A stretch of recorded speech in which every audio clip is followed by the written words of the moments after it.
house is burning, but we're still sitting in the glow.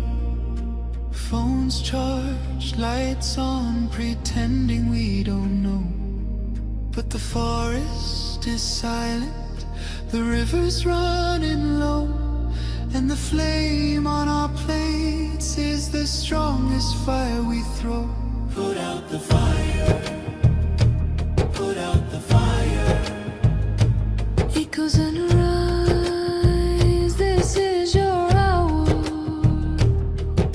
7 boundaries broken, the earth pushed past the line. Climate, land, species, fresh water, chemicals, nutrients, oceans in decline.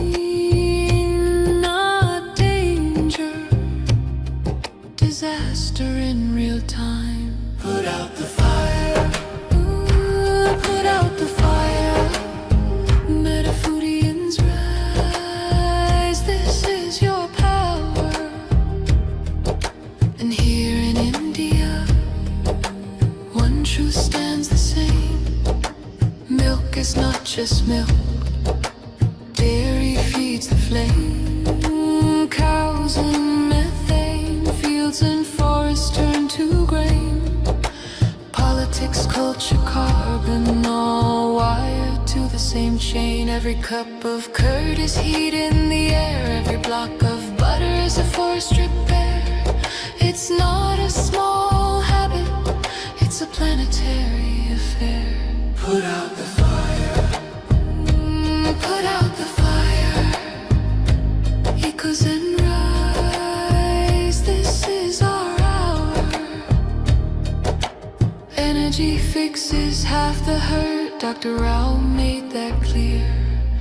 But food fixes the other half, the half that's burning here. Change the plate, change the land, change the future's atmosphere. Put out the fire, put out the fire.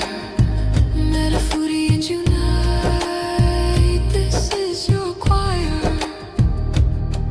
Every millet, every fruit, every sapseed, every bean is water on the wildfire of a world we've never seen. Every oil-free bite is a river turning clean. This is not perfection, it's direction. Not pressure, but protection. A week of choices can cool a generation. A company's courage can ignite a nation. Put out the fire, ooh, put out the fire. Echoes and rise, this is your hour. Metafoodians unite, Metafoodians ignite. Sharing love in the metazone, light in the path to a cooler home. Put out the fire, ooh, put out the fire. Together we rise, together we inspire.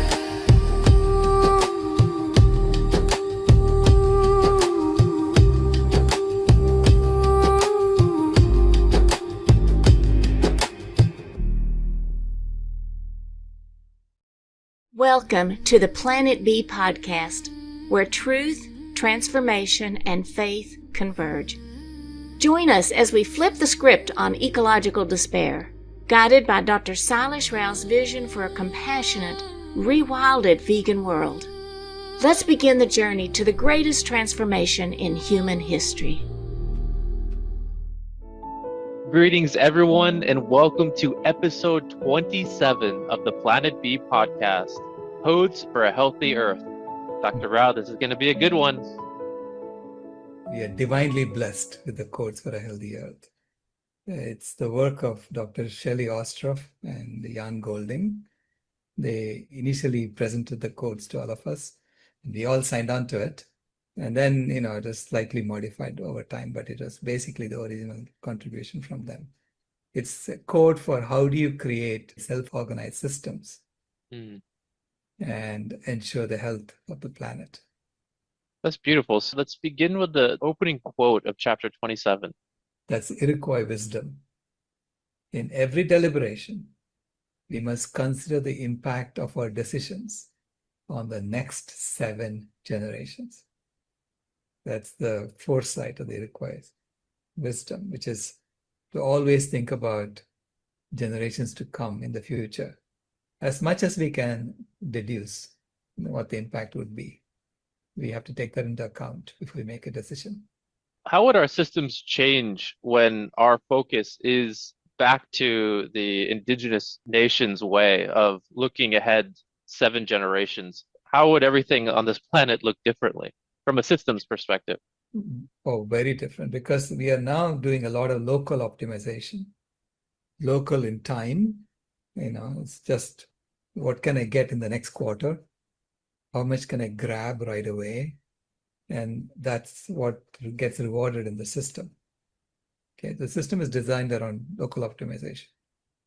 And in fact, it's based on the idea that if someone looking out for themselves automatically looks out for the society that they are in. So this is what the father of capitalism said way back in the 16th century. So that people, when they look out for themselves, they look out for others. But maybe that's not working so well in this current generation. Yeah. This is Adam Smith in his book, The Wealth of Nations. He said that. But he was basically talking about enlightened self-interest. Hmm. And now if it is enlightened self-interest, what he's saying is true. Okay. Right. Because enlightened self-interest is looking out for others first. That's what enlightenment is about. Right? Yep. But people drop the enlightened out of it when they interpret it. Okay. Yeah. In modern capitalism, they just assume it is just self-interest will lead to the well-being of all. Hmm. So, Dr. Rao, when you talk about the codes for a healthy earth, you mentioned earlier about a self-organizing system. So, what is a self-organizing system? The self-organizing system is an emergent system that gets its property from the individuals behaving according to known axioms. Right? Each individual participant is behaving according to, in a way, that's what Adam Smith was trying to do too. Hmm. He was talking about enlightened self-interest. And then he used the example of the baker and the butcher and so on, but in reality, everyone who is participating in an economy through enlightened self-interest will actually be doing things for the well-being of others and not expecting anything for it for themselves. Right. That to me is true enlightened self-interest. But that's not how it is interpreted. It's, by the time Adam Smith's work was quoted in Paul Samuelson's economics textbook, the enlightened got dropped, a bunch of words got dropped. Whoops. Enlightened got dropped. I don't know how I feel Enlightened about got that. dropped. Oh, geez. Yeah, I pointed that out in my first book, Carbon Dharma. I said, this is what Adam Smith said, and you look at what Paul Samuelson wrote in his economics textbook. Yeah. Key words got dropped so that it looks different. The interpretation is different. It seems like there's some similarities with the UN IPCC there. It's just Yes. It's a systemic issue, that kind Right. of reinterpretation. It's a very systemic issue in the system. And by dropping that, they said, okay, we are just following the same thing that Adam Smith said. But in reality, you're doing the exact opposite. What is exactly the codes for a healthy earth? So the codes for a healthy earth is a set of principles that we all agree to, and that once we abide by, automatically creates health and well-being for the planet and all its inhabitants for generations to come. So it's fundamentally a set of principles by which we can live that allows us to lead our normal lives and the planet thrives, Beautiful. right? Because right now we just lead our normal lives and the planet dies. Yeah. So in that sense, it's the exact opposite of the way we are living today. It's a self-organizing system that the codes are trying to realize and creating a resilient way of living that enables the planet to thrive.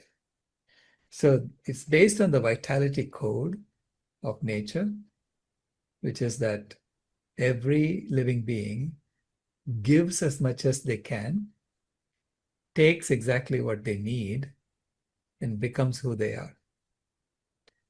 And when we do that, when you give as much as you can and take only what you need, you give more than you take Right.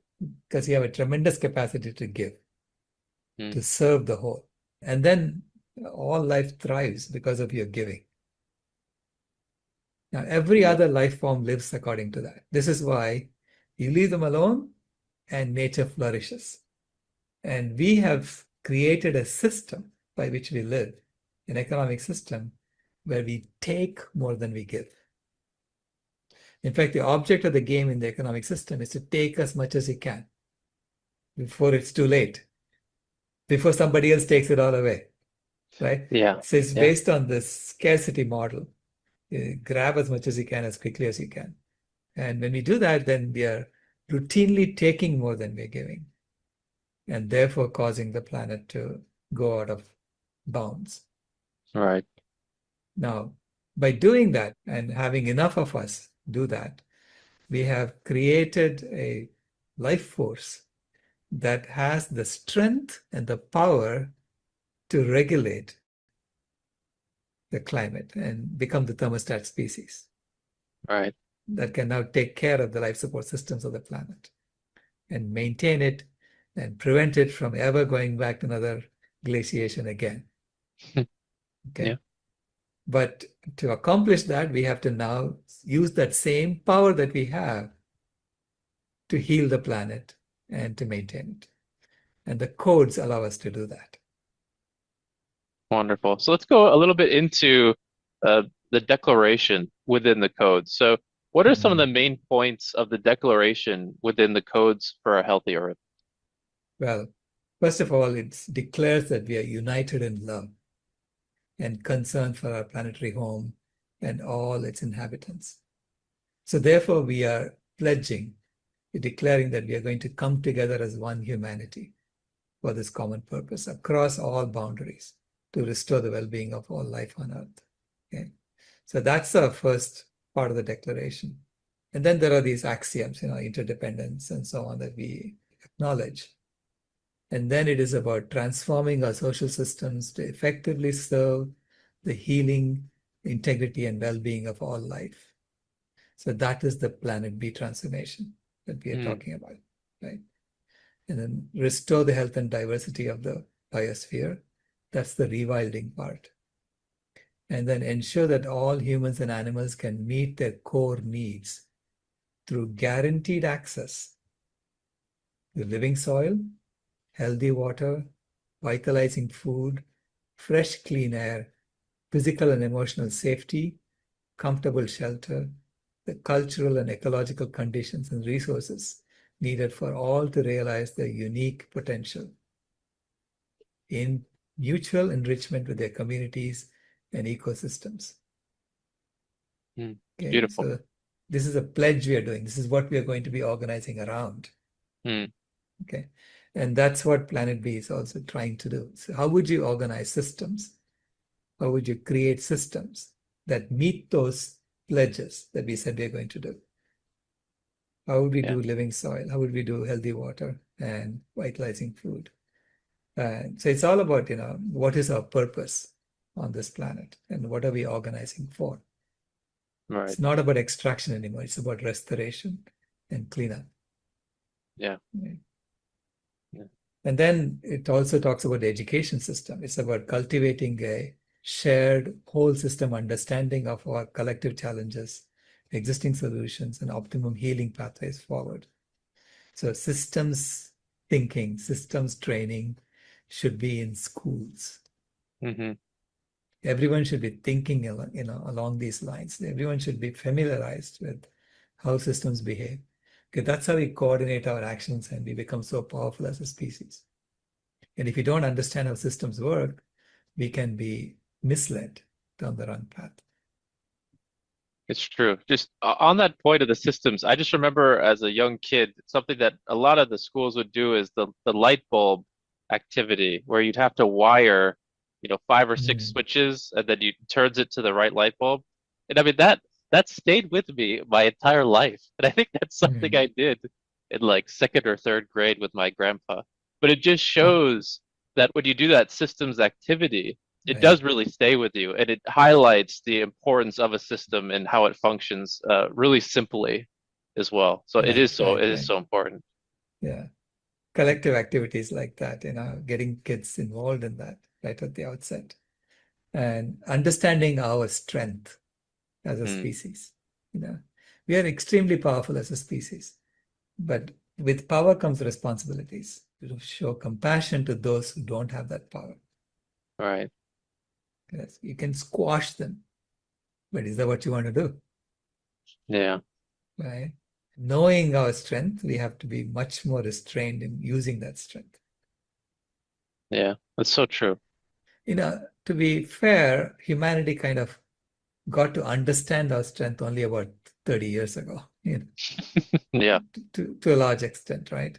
So now we have to figure out how to teach children that we have this awesome responsibility that we have to meet. Yeah. That's wonderful.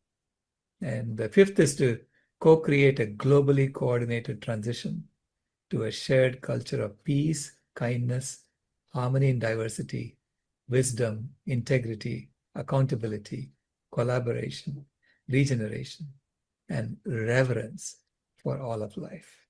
Mm. So that's the fifth declaration that we are signing on to, and we sign on to the codes. So now Yeah. let's go through the guiding principles, which I think are Mm, just so beautiful as a way. If we were to move in this direction as humanity, we would Planet B would be there tomorrow. So if you don't mind, right. let's share these one by one, the guiding principles of the codes for a healthy Earth. And the first is nonviolence in stewardship. Right. Aspire to do no harm and to align our thoughts, words, and actions with that which is nourishing for the entire community of life. Second, protect, honor, and restore the foundations of life: earth, water, fire, air, climate, biodiversity, and the web of life. So it's really about the rewilding part, Mm, about restoring the planet. Third, protect and honor indigenous peoples and their lands and integrate their counsel, wisdom, and knowledge systems in all sectors of human affairs. Because there are local knowledge, their local knowledge is invaluable yeah. for all of us, to thrive. Because they know more about what's going on in their ecosystem than we would ever learn from a textbook. And they're also they're waiting and willing and wanting to help. They're just Right? waiting to be asked, They are all waiting for us to wake up and realize that they have a treasure right? there of knowledge, Yeah. that we can tap into. And last, ensure all decisions are based on the analysis of consequences to the health of the whole for the next 7 generations, and that human and non-human stakeholders are represented and taken into account. So I think we need to have animal guardians, who are representing different sets of species and whose responsibility is to look out for their well-being. Mm. Mm. If you want to go right into the next one, which is harmony in diversity. Yeah, harmony and diversity. Honor and heed the voices of marginalized groups in co-creating the way forward. Ensure the full protection and equality of girls and women in all social sectors. Develop our understanding about the essential and vitalizing nature of human and ecological diversity. Cultivate cultures of inclusivity that celebrate our life-enriching differences. And then acknowledge the deep layers of individual, cultural, and environmental trauma that we have undergone, and work to implement holistic healing and rehabilitation strategies that prioritize the most vulnerable communities, species, and ecosystems. So first address, those who have been harmed the most and heal them and help them come back. So this is how would you allocate resources is what this comes down to. Mm. So in that sense, if I look at the species level, it's all the species that are on the brink of extinction that we need to try and bring back. Right. Right. And then among human beings is those who have been oppressed the most that we have to bring back first. That would be the indigenous communities who have been colonized and whose lands have been taken away from them, who have been displaced. They are the ones who need help first. Yeah. So it's almost like it would be reversed where they would lead us back onto those lands, educate us how Right. to properly use those lands. Could you share more Yeah. about that a little bit? Yeah. Yeah, you have to go and ask them, knowing what you know, how would we Right. restore this area, Right. right? What used to be here? Tell us your stories. So we have to start a deep listening process with Mm. the indigenous communities around the world. I mean, our society has the technology to help, right? But the technology has to be deployed in alignment with what they're saying should happen in that Right. area. Yeah. That makes so much sense too. So now, Dr. Rao, if you don't mind, we'll move into economy and law. It's a big topic Yeah, here. yeah. Economy and law, the courts say, give legitimacy to those laws that protect and regenerate life, and delegitimize all laws that permit harm to life. And invest only in that which protects and regenerates life, and disinvest from any and all enterprises that harm or could harm life. Ensure all corporations and enterprises harming life will be supported to either transform or dissolve. And create the optimal conditions for the core needs of all humans and animals to be met as we transition to healthier economies and enterprises.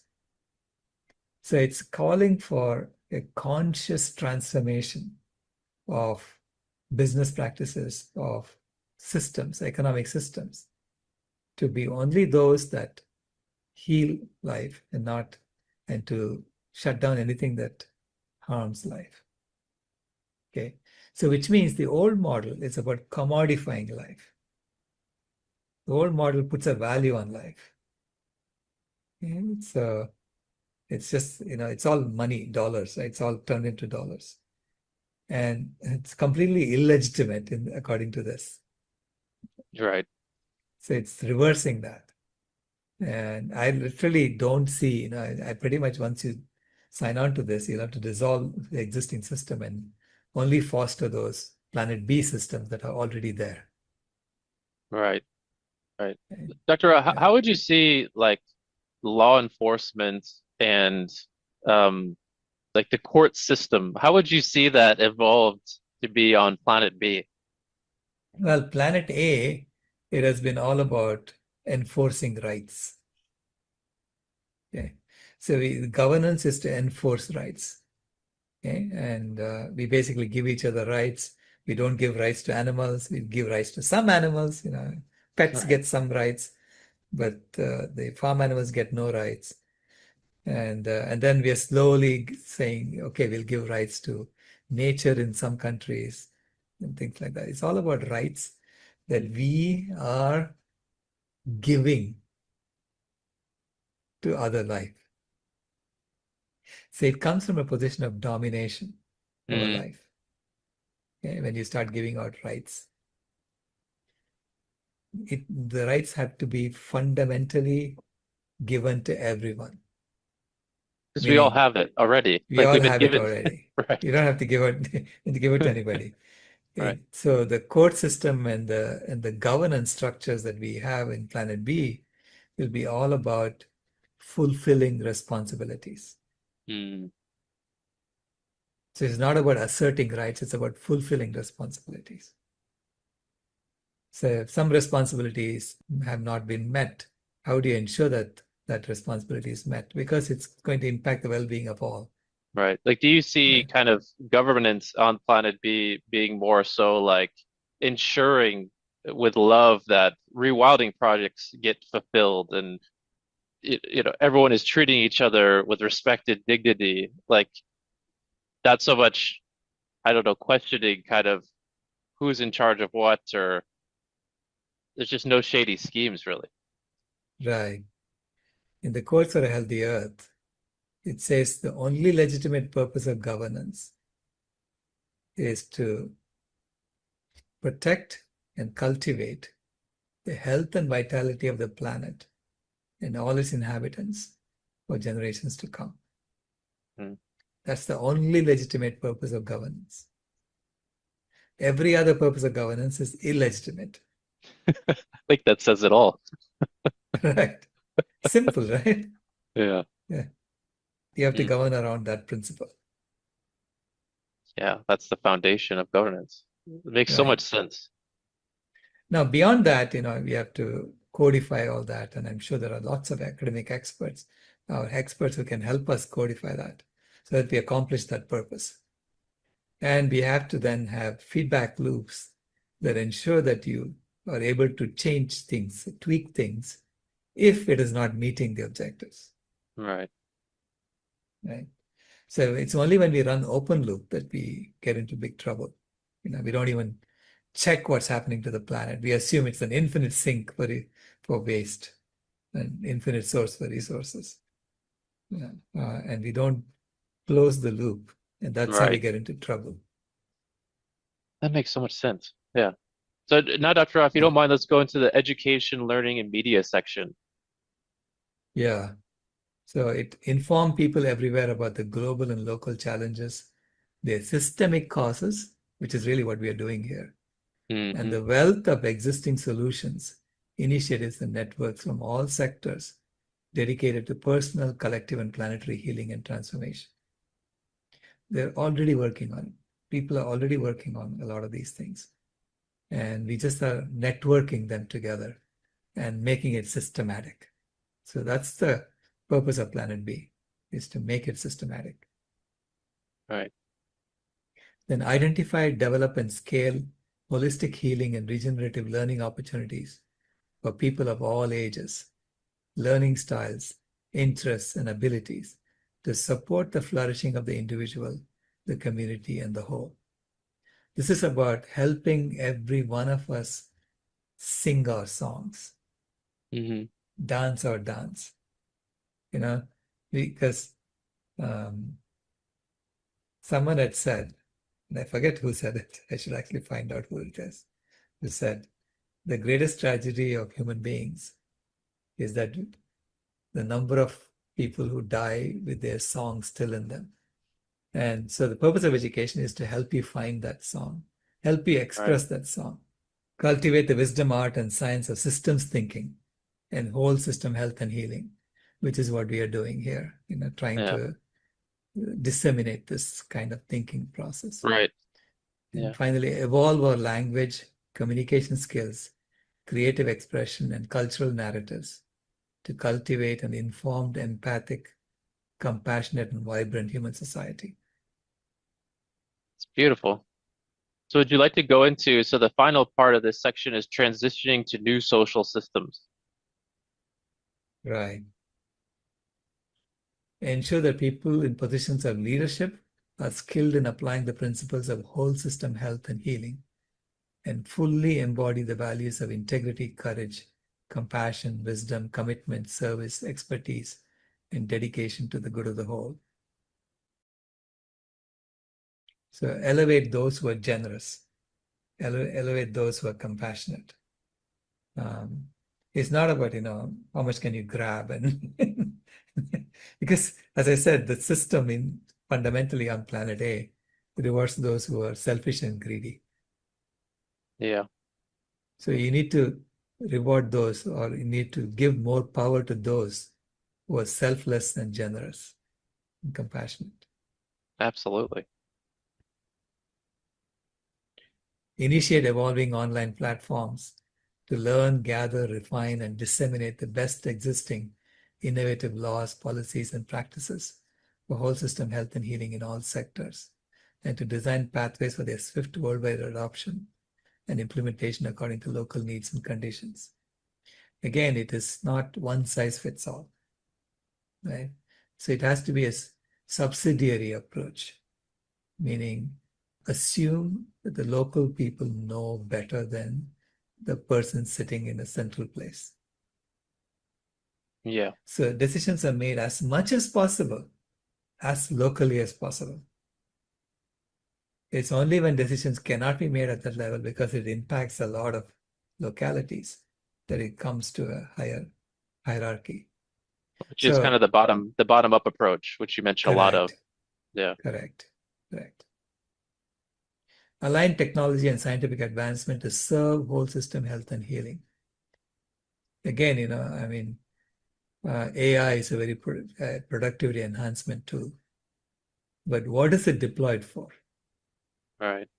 If it's deployed for restoring the planet, I think it's an amazing tool to use because it can gather resources, knowledge from all over and put it together and create something coherent. It'll give you a good sense of where you need to go when you do that. But if it is used to create fake worlds and things like that, Yeah. it can be highly destructive. Hmm. And then cultivate self-organizing, community-led wisdom and expertise circles to advise on the wisest policies and most effective solutions, while giving voice to the needs, resources, and interdependencies of all human and non-human stakeholders. Okay, so basically, we have to have wisdom councils that would make collective decisions together. And it should include those who would speak on behalf of those who are not represented in human circles, that is, other species. Hmm. And finally, design and implement a seamless transition to new forms of local and global governance dedicated to cultivating the most efficient and vitalizing flow of energy through the entire planetary ecosystem. So, and that's where, we have to create these systems and structures that would allow us to create a planet B. Right. And then you end it with in big letters, towards a thriving world for all. Right. We people of Earth affirm that a worldwide adoption of the principles outlined in these codes has the capacity to solve multiple crises simultaneously and create a culture of peace with all of life. So it's a very simple encapsulation of the principles that we need to live by. It's It beautiful. doesn't give you all the details of how you would organize on that. And that's where engineers like me come in. Yeah. And those will probably be discussed in the next book, I'm sure. Yeah, yeah, I'm working on that because it's a guide to Planet B. Yeah. Wonderful. You end the codes of a healthy earth with together we rise for all life. Right. Together we are going to rise for all of life and basically to support life and defend life from being killed off, because that's what's going on now in the current system. So I'm appealing to people to please consider endorsing and sharing the codes for a healthy earth as a universal and evolving social contract to be voluntarily adopted by all peoples of the earth. We have to do it voluntarily. It cannot be forced on anyone. I mean, if you think there is something that needs to be changed in this, bring it up. Let's discuss it. Yeah. Right? Do you have a kind of a call to action? Like, should we try to share these codes with people or organizations or institutions? Yeah, I would like this to be, it's already been signed by over 300 organizations and in 30 countries. And, but I wish it was 3 million organizations. Yeah. No. So it needs to be spread and people need to come to a consensus around it, because I think it's a good way for us to build upon. Yeah. And so the website is codes.earth. It's very simple. And if you go there, you can read it in its entirety and endorse it and get on board with it. So, Dr. Rao, as we round out episode 27, Codes for a Healthy Earth, what message would you like to share with our audience today? It is an exciting time to be alive, that we are actually being called to create something new. I'm grateful to be alive at this time. Wonderful. Well, thank you so much, Dr. Rao. Thank you to our audience for joining us today. Our next episode is another extremely fascinating one. Chapter 28 is the civilizational transformation. So I hope you join us once again. Thank you for being with us today. Planet B signing out. Bye. This has been a podcast from Planet B, where ethics caught up with choices. If you haven't moved here yet, we thank you for visiting.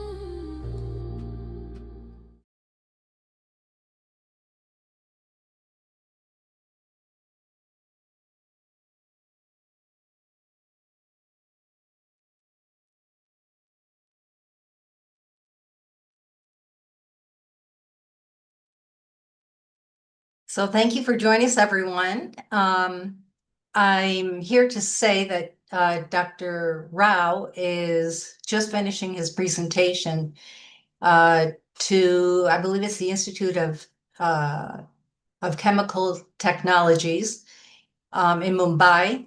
And he was hoping to be finished with that and to be able to join us for questions today. So we have two things to do. One is to make note of our questions. You'll be able to ask your questions tomorrow on this subject. And in the meantime, we do have 30 minutes for anyone who'd like to join us for a conversation. I would invite you to come on screen, raise your hand, and I can call on you and we can have a conversation on these codes. Yeah, let's get started. Brittany? So I was seeing the part where it was about giving as much as possible and then taking only what one needs. And I've seen Sailesh say this before a couple times. I feel like there's something missing to it where it's just not the full story. I get that it's a very good starting point where you are giving more than taking, but I've thought, and that was what I was taught as a kid, but since then I thought way past that. So I think about it more where it's not just taking what one needs, but rather trying to take from excesses, whether you really need it. Well, it's like where you're taking from what one needs. So it's like if you need something and someone else needs something, and there's only one of something, you might be fighting over the same thing. So you have to think about where you're taking for what you need. So that's why I believe in taking from excesses, rather than just thinking, oh, I need something, so I'm going to take it because I need it. So sometimes in that process of taking from something that has a virtually infinite store, or at least something that has enough to accommodate, you might not be taking exactly what you need, but you might be taking something that has some level of fulfilling something, and maybe in that process you might find a way to utilize it to figure out if it could help you with what you need. And then if not, maybe you could figure it out for someone else. Maybe it's for what they need. And so, I feel like a lot of these excesses, like what we consider trash, is really kind of like something that we had that got torn apart in some way. And so when you take the trash, you are essentially taking these broken off pieces and stitching it back together to where it came from. So when you do that, even if you're not taking for yourself, when you take for someone else and give to them, maybe they take up upon it and then fulfill that so that you don't, so that they could carry out something to where you're not in need. And so it goes to, I've thought past just taking up from the excesses, where I was thinking about prevention, not needing excesses to take from excesses in the first place, because that comes from a state of needing. So instead of needing, why don't we just keep these pieces intact and together to not need in the first place so that you don't need to take. And so once you have what you need, and this is where I feel the idea of appreciation comes in, where you have, you don't keep seeking externally for everything, but internally, then from there, you could just be in a process of endlessly giving without needing to take. And if you're taking from what you already have. And that's where I feel you get to a point of what's called ephemeralization, where you are able to do everything with nothing. So you don't have to do any effort of trying to take from something, because if you're taking, then you are taking from someone else in some way. So it's never really a net gain. It's just neutral. It's just shifting from one place to another. So true giving is where you're not taking from one place to give to another. You are coming from what you already have and giving outwards. So that's how I see it.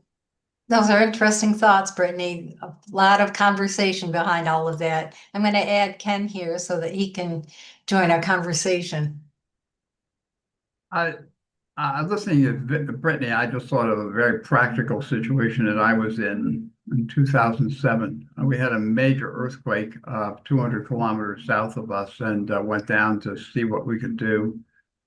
And came back and got a truckload of blankets and very big tubs for water, and went down with this big truck, 4 of us in the truck, to distribute to the community. And we were directed to an area of the community where all the houses have been wiped out and people were literally sleeping in the streets at the beginning of winter. And the truck was just surrounded by people shouting for handouts of anything. They were just desperate.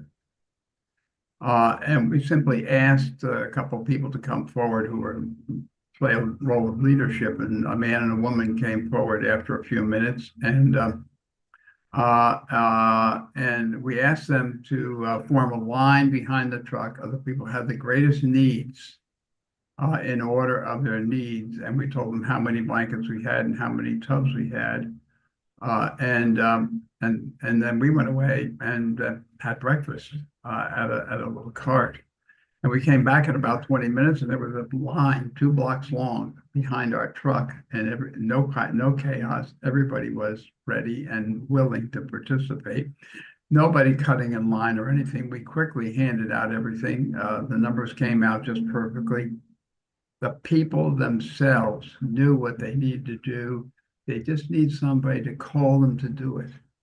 And I think an awful lot of what we're talking about is just somebody to call people to do what they already know to do. And that's what I wanted to contribute, because I experienced that. And it was a wonderful moment, wonderful moment. Yeah, so that was an earthquake, and now the earth is on fire.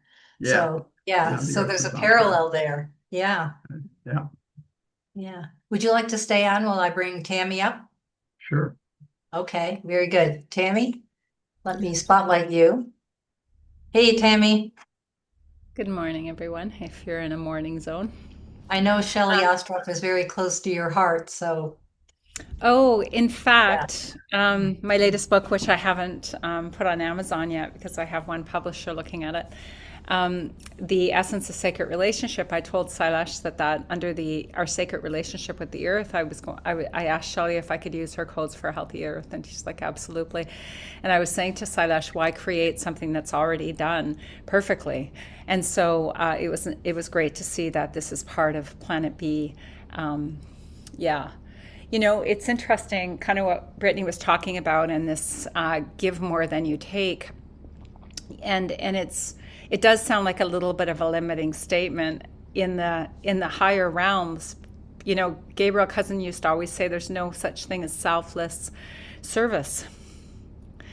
And I love that because, for a while I was a little bit resentful that my daughter never showed me any appreciation, like barely said thank you. I'd take care of the kids all day. I'd bring groceries. And one day I was just over it. It's like I am here with my grandchildren serving my family, and I love playing with them. And even if, I'm doing it for me too. So for that, it's a circle. It really is a circle, because there is no thing as selfless service. I mean, how many people, I bet you, that's in this room will say that they feel like they've elevated their consciousness in some level, and their ability to show up in the world and realize how much we can get done because we have each other here. And we're doing something for a higher purpose, as Sailesh says in this book, but all teachers will say that, and all students will say that, I bet you everyone here feels that they are better off because we're together doing this work, So I do know, though, that there's a way to do it. And that's the middle ground that those are the two worlds I am always walking between. Gabriel always says we're conduits between heaven and earth. So how do we stay on this earthly plane and not get caught up in the distractions and the drama of the earthly plane, and still elevate our consciousness and know that we are here to be? And I am always walking between those two worlds. Like, I'll get really excited about something, then the excitement will turn into nervous energy, and then I'm maxing out my adrenals. It's like, bring myself down with breath. Am I hydrated enough? Am I taking good enough care of myself? Is that selfish? No, absolutely not. But sometimes in this work, do more, give more. It can be very exhausting if it's not done in a way that supports life. And we're life. We're breath, we're water, we're earth. And so I guess what I'm ranting about a little bit is that I am always trying to stay in, my first acronym in HEAL in my book, Sacred Sovereignty, is, hydration and homeostasis. I'm always trying to stay in homeostasis, and that's what I'm always teaching when I do body work and healing work with people. Because and I'll land the plane with this. I'm working with people, and I'm asking them to relax on the table, and to start to bring their awareness to their breath, and just to let go on their exhalation, to breathe in. And maybe we could do it here right now, just to breathe in nice new life. Every breath's a new life, as Thich Nhat Hanh says. And every exhalation's just letting go. What if it could be that easy, that we could let go of whatever doesn't serve us, and every breath in's a new life? So people start to feel calm, and their muscles start to relax. Like, I hardly even have to do any work as a body worker. I'm telling you, if I can bring people into like energy, like bring your awareness to your neck, see if your muscles can soften under my fingers with your breath, then in a flash their muscles start to tense. And I say to them, did you start thinking? And they're like, yeah. And I said, pay attention to how your thinking doesn't make you feel relaxed. So I guess in the circle of give and receive, because it's a circle and it's constant, and I don't think there's a differentiation, do we pay attention to whether our thoughts are allowing us to be in homeostasis and calm, or are they making us a bit anxious? And I guess in this work, I would invite everyone to give lots of attention to that, because I lose my homeostasis a fair bit, and then I get really burnt out quickly, and I feel tired instead of joyfully embodied in this vegan lifestyle. So, anyways, I went on, but yeah. Oh, thank you for that, Tammy. And I don't know if you heard, but early on in this chapter or in this episode, Dr. Rao talked about enlightened self-interest, and that was a topic of conversation early on. So, Toby, would you like to join our conversation? Oh, I was just going to bring up an idea I've been thinking about for a while. And when I hear like podcasts and people talking, sometimes I get reminded, and I think maybe it's good to maybe question, see what everyone thinks about the idea of having some kind of, I don't know if it's best to have a background story to maybe ask the question, but when I've been looking into older traditions of humanity, like pagan things, and polytheism and stuff like that, and I find that quite an important thing that's part of us, and we don't really realize too much of that today, but it's inside of us, whether we realize it or not. And I think to have traditions like we have Christmas and Halloween and things like that, they are based off old traditions celebrating the solstices and the equinoxes and stuff. And I think it's important to re-engage with what that actually means, so we can actually connect with the earth and, our alignment with the sun and the moon and all these things. Like, we need to have something like that, some kind of story for us to be able to really connect and understand who we truly are. And we need to recite it constantly to remind ourselves why we're here and what we're doing. Especially if we're going on to planet B, we need to remind ourselves every day, like people do in religion, pray before a meal, or to have something that we recite. And I guess you do it every day when you eat plant-based or vegan anyway.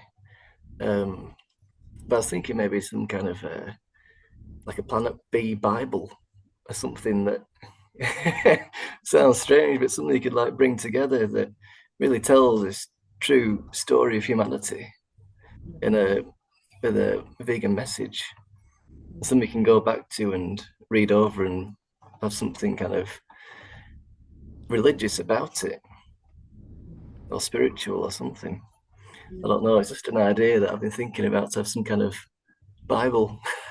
I'm not religious or anything, but I do find it fascinating. And what are your You're thoughts? not the only one that's thinking about that. There are other vegans who are thinking about that also. Yeah. Mhm. Good. Yeah. Mm. Mm. Does anyone else want to comment? I mean, the subject is codes. We're talking about the codes for planet Earth, for planet B. And you can go, I put the link in the chat to go to the website for the codes that we're talking about. And you can go and you can read them and you can sign and become a part of it, which is what Dr. Rao is encouraging us to do. He's encouraging us to endorse the codes. So all of this is part of the conversation, and but it helps to engage with some work that's already been done. And in this case, the eco-governance codes that are there on the website are something that we can be in dialogue with. And as Dr. Rao said, if you have something you don't agree with, or that you think ought to be modified, to get into the conversation. But let's start with this common set of codes and build on it. Ray, would you like to join our conversation?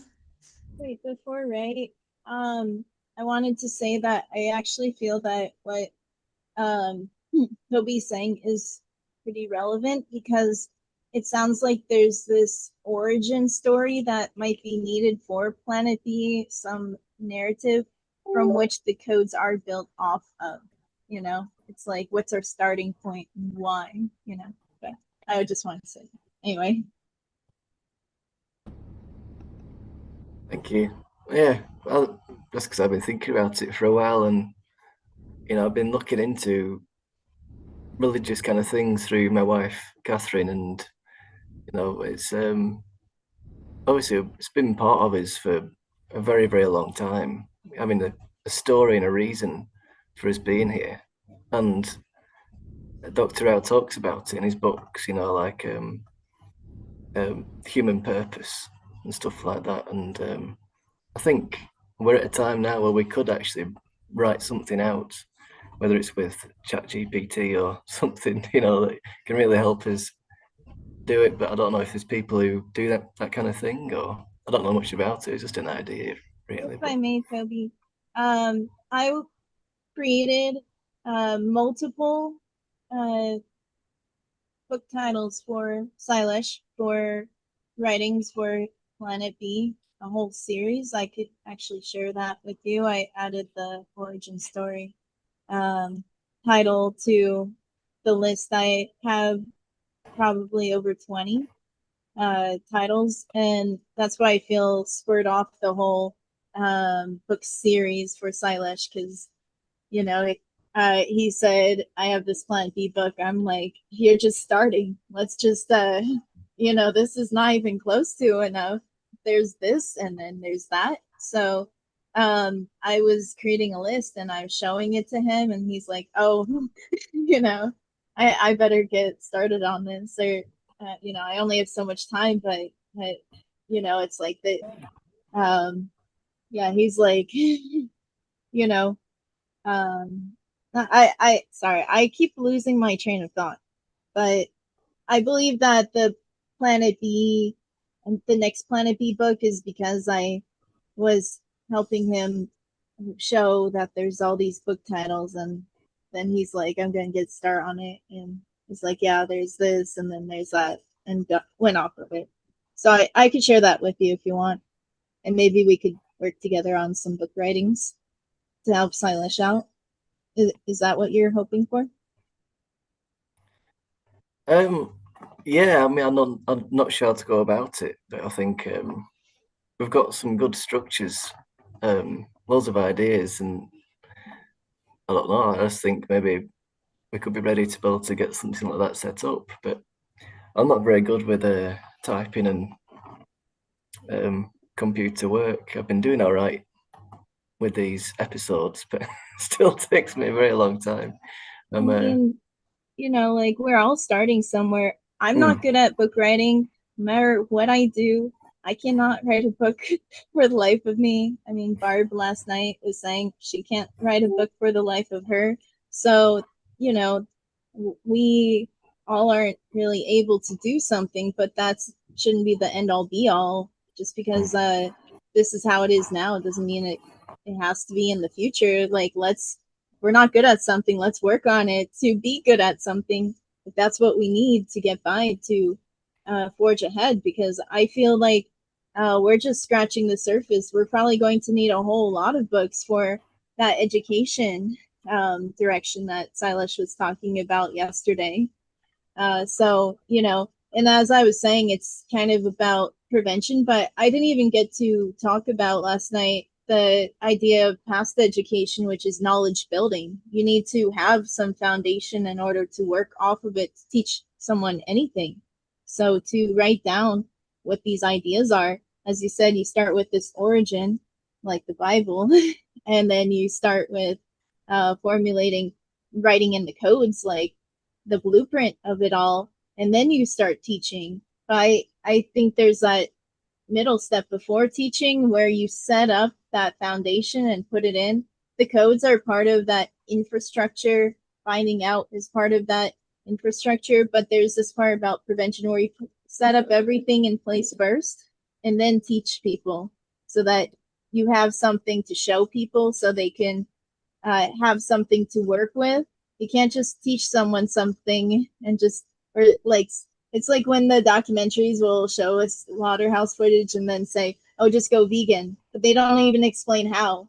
Or if they explain how, there's nothing, there's, all the restaurants have animal products, all the stores do, there's no vegan anything. It's like, you can't do that. You have to put everything in place for people to work off of, and then have something to guide people through. So I feel the education is mainly to teach people how to navigate through something that's already set up, rather than trying to tell people concepts that and tell them to figure it out on their own, something that they don't even know. So yeah, it kind of all fits together like that. With the final few minutes we have left, I have Ray up here. He had raised his hand. I'd like to hear what Ray has to say. Is that okay? Yeah, definitely. I'm done. I was formulating a question for Sailesh based on the codes of a healthy earth as a chapter of his book. So he's bringing all these ideas together, and the codes are pretty comprehensive, yet are a chapter in his book, and their topics: nonviolence and stewardship, harmony and diversity, economy and law, education, learning, and media, transitioning to new social systems. They all seem like something that should apply to everything, right? All the other chapters. Is it creating something that's new and distinct? Is it a checklist of things that we test and apply against all these different topics that we've covered? And I've mentioned that the NGOs cover different aspects of the environment and human development, the SDGs and the planetary boundaries and so forth. And to create a responsible path forward, we need to go shopping for values as individuals. We have associations with organizations, but we're all individuals trying to make decisions, and always complain that we've got decision makers at top summits making decisions where governments are making decisions. All the information that is asked of the scientific community is to form a policy. We need to form our own policies. So all these checklists, I'm coming to an old conclusion that Climate Healers is kind of that place where all these things are pulled together. Dr. Rao's putting it into a book, and each chapter is so deep and poignant that I'm compelled to go back and watch all these podcasts again, because it's not just something to go, oh, I learned a thing today. It's something you kind of have to absorb and build into your worldview and share with other people. This is our job, to try to get the culture to change. And all these NGOs, I think they understand that you need a groundswell of support. We often hear them say, we don't need you to go vegan. We need you to give money to our organization so that we can get those policies, right? It's all about policy. It's all about top-down change, because they've chosen industrial solutions and top-down solutions that require almost 100% top-down cooperation. You can't get new energy grids without government cooperation. Can you get a plant-based agricultural system without top-down involvement? Eventually, they got to be on board, but the appetite is ours. The appetite for energy is pretty banal. You plug in your electrical devices, you plug in your refrigerator. You don't care where that energy comes from unless you make an active effort to do so. But what's in the fridge? Who's in control of that? Somebody else is in control of it, then something's severely wrong. This is your choice. And this is back to what we were talking about before. How then shall we live? Does the COP Summit provide you information on how we should live? Or is it actually counterintuitive? And they're telling us we're solving the world's problems here. All the government leaders. And I always emphasize, those are the economic leaders that are meeting. Make no mistake that they are there with an agenda of environmentalism first and foremost. Your elected officials run your economy. That's their first job. They'll get fired if they don't do that. So these are the people that we're sending to solve our problems. And then we sit back and go, well, let's see what they come up with. Let's see if they get this solved before we drive off the cliff. So, there has to be a groundswell of support, and it has to be people like us. That small group of people that are paying attention and having given up our agency because we believe that the people at COP are going to solve our problems. So we got the VCOP. Put in the V in. Thank you, Ray. So with that, I'm going to close this session. I put in the chat that this same podcast will be replayed this evening at 9 p.m. Eastern. So you can you can rewatch it, or you can invite other people to join. And Dr. Rao will be there to answer questions on this chapter. And then join us tomorrow. Tomorrow, as was said earlier at the end of the podcast, is on the civilizational transformation. So please join us tomorrow. Thank you so much for joining us today. And let's go, Planet B.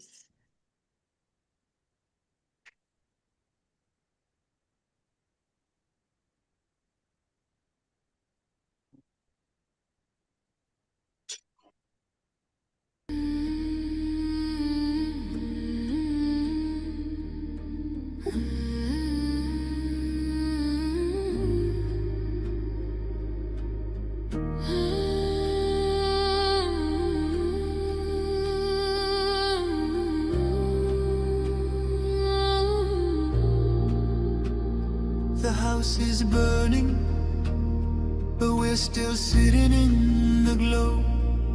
Phones charged, lights on, pretending we don't know. But the forest is silent, the river's running low, and the flame on our plates is the strongest fire we throw. Put out the fire, put out the fire. Echoes and rise, this is your hour. 7 boundaries broken, the earth pushed past the line. Climate, land, species, fresh water, chemicals, nutrients, oceans in decline. Not danger, disaster in real time. Put out the fire, put out the fire. Metafudians rise, this is your power. And here in India, one truth stands the same. Milk is not just milk, dairy feeds the flame. Cows and methane, fields and forests turn to grain. Politics, culture, carbon, all wired to the same chain. Every cup of curd is heat in the air. Every block of butter is a forest repair. It's not a small habit, it's a planetary affair. Put out the fire, put out the fire. Echoes and rise, this is our hour. Energy fixes half the hurt, Dr. Rao made that clear. But food fixes the other half, the half that's burning here. Change the plate, change the land, change the future's atmosphere. Put out the fire, put out the fire.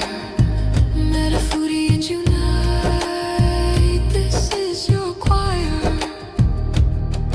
Every millet, every fruit, every sapseed, every bean is water on the wildfire of a world we've never seen. Every oil-free bite is a river turning clean. This is not perfection, it's direction. Not pressure, but protection. A week of choices can cool a generation. A company's courage can ignite a nation. Put out the fire, ooh, put out the fire.